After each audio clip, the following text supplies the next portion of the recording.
Hi everyone and welcome back to another video. In this one I thought I would just do a quick review of some products I've used for underbody seal on the Mini and camper vans before. Now I'm not an expert, I'm a DIYer and I like to try different things to see how I go with them. I always try to be helpful in videos and that involves interaction. So by you guys getting involved, by putting comments in about products you've used, about products you don't like, you do like, comments on these, put them in because the videos, the comments also help other people watching it to decide what route they want to go down and what's best for them. At the end of the day, these are my opinions and everyone's entitled to their opinion. So, I'm going to go over some I've used before, and in this video I'm going to cover Lanoguard because I've not used that before. I've wanted to use it, done a bit of research on it, and yeah, I'm quite keen to see how it goes. So I'm going to use it on the Mini to start with, and I'll take it from there and I'll let you know what I think.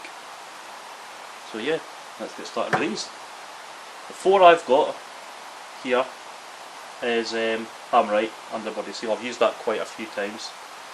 Lanoguard, as I mentioned, I'm just about to use it for the first time. Gravitex, used last year a few times, and Pour 15 I used once last year.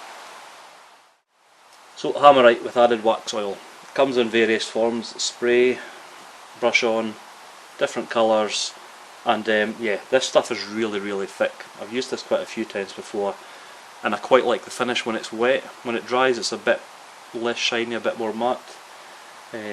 So yeah, it covers everything, it sticks, and it's not as messy to use when you're lying on your back upside down because it's quite thick, so you're not getting things dripping all over you. Now I've used it on Ed for the last sort of 4 or 5 years, annually or slightly longer at times depending on the time I've had. And yeah, it looks good at the time, but the surface rust, particular on the subframes, always seems to come back through. So yeah, it looks nice, but after a period of time the rust just keeps coming back and back, which is why I've kind of wanted to move on and try something different. So what I will do with the small camera just now, I'll go under the car and I'll show you what the subframe in particular looks like once it's been coated in this about 16 months ago, so between a year and a half. I'll give you an idea of what it looks like in that time, and you're only talking about 500 miles worth of driving, mainly in dry conditions and garaged otherwise, so he's not getting a lot of rough treatment. But yeah, I'll let you judge for yourself by the footage.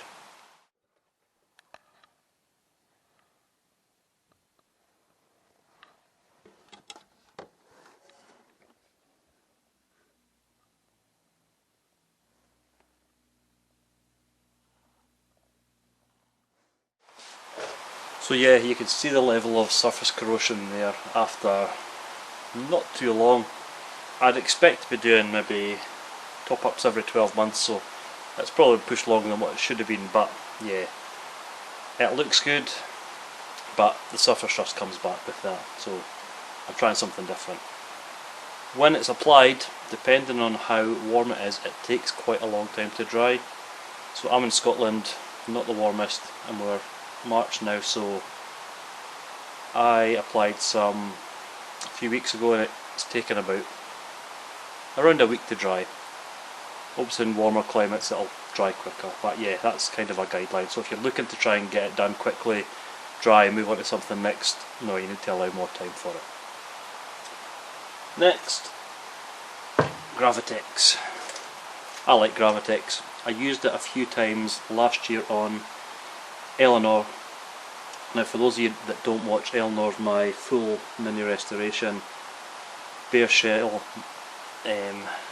respray, so I used Gravitex on the underside and on the wheel arches, and yeah, it's really easy to apply, it's a really good textured finish and it's really strong, so I really like this stuff. Where I probably wouldn't use it is if I'm not doing a full restoration. You need a compressor to apply it through a gun, and it can be messy. Same as spray paint. If you take the correct preparation and get down to bare metal, use the right primers, it'll be good.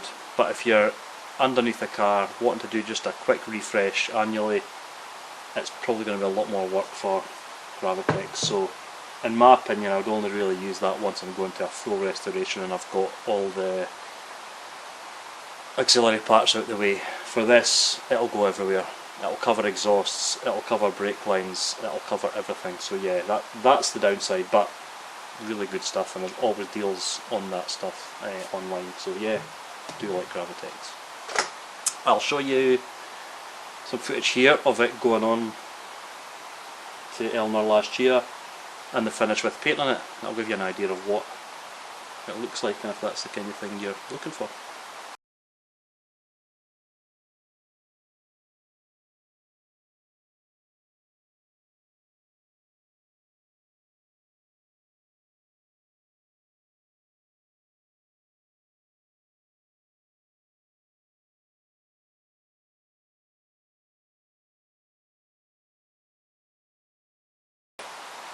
Not the easiest to see because of the paint here, but this is Pore 15 and that's direct to rust. So I did a bit of research when I got this and it comes up kind of top ranking for a lot of things, and the price reflects that. It's not the cheapest for what it is. It's good. I've not had a chance to really see what it's like after a length of time yet. What I will say that put me off, and you can see by obviously the condition of the tub, lying on your back, it's very thin and when you're painting upside down it does tend to drip. It's a lot thinner than the wax oil or ones I've used before. It's pretty much like slightly thinner than paint, I would describe it as, but basically this stuff here, once it gets on your skin, it is a nightmare to try and get off. It takes a lot of getting off, and it's the same if it goes on drives, floors, anything. It is there to stay. It's not coming off. So if you're going to use this stuff, just make sure you've got the right equipment and you prepare the area. I have not had enough time to see what it's like after a length of time. It's only been on the camper van about 3 months. And obviously it's looking good still, so yeah, that's why I've kind of moved off that. I've only probably used about this. I have heard things, I've not tried myself, but I have heard some of the negatives online about this are the tins, that once you open them and reseal them they can be a nightmare to open again, and I've seen people cut them open, so I've not tried that and I'm not going to because I'm not using it just now. But those are the negatives of this, but obviously it gets a lot of good reviews, and yeah, it's obviously good at its job. This brings me on to Lanoguard. So, done a bit of research for this. In principle, and from what I've seen, it looks good. Easy to apply, quick to apply, non-toxic, less messy. So, I'm going to use this today on Ed, and I'll do a kind of before shot, bit of during, and then maybe a bit of after. So this is a 2 litre, I think. Yes, it's a 2 litre tub. With this, you can get various packs. The pack I got was the spray. So this just basically goes in here and it just sprays on underneath and covers everything. The instructions basically say it's oil essentially. It's a natural oil. So it tells you to keep away from brakes. So you've just to keep away from brake parts. Anything else, it's going to be fine.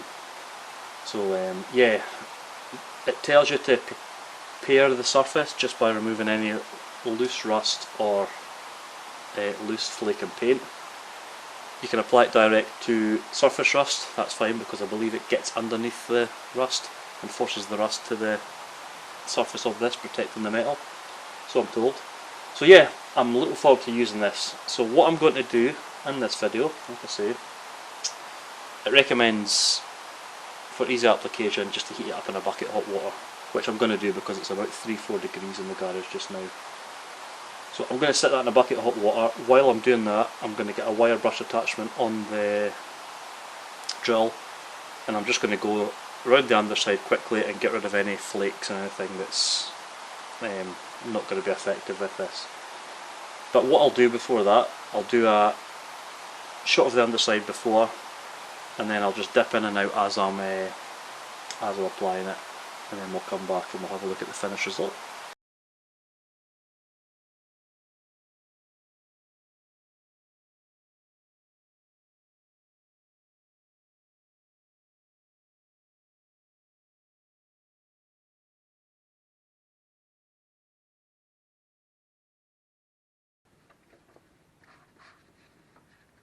Want quite a wide spray for this.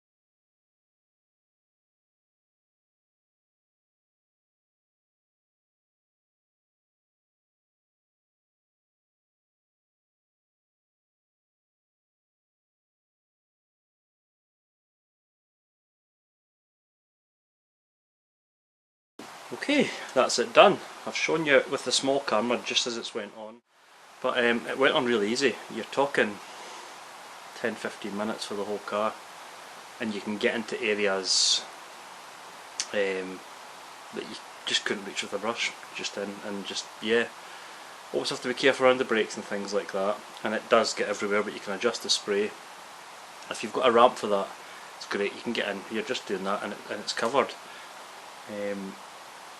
When you're lying on your back, which let's be fair, most of us are, it just takes a bit more time, preparation. Make sure you've got plenty of light and make sure you've covered everything, because if you miss bits then obviously it's not going to be effective. Now it does say that should be done every 12 months to keep it topped up, so I'll obviously not know that until later on in the year, how it's actually sitting, things like that. Yeah, there's work I need to do under the car, I'm aware of, but I can go out and enjoy it knowing it's got some protection for the summer, and the rest that you've probably seen from some of that video, bits of rust, I'll just chip away over the summer.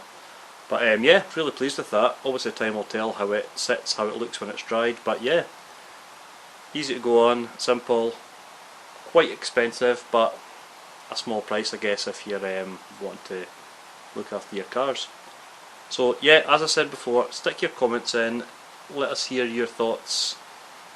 What else is out there, what do you use, what do you like, what don't you like? It helps us all at the end of the day, and that's ultimately why I do these videos. So I will end that one there. I'll say thanks for watching, take care, and I'll see you in the next video. Cheers!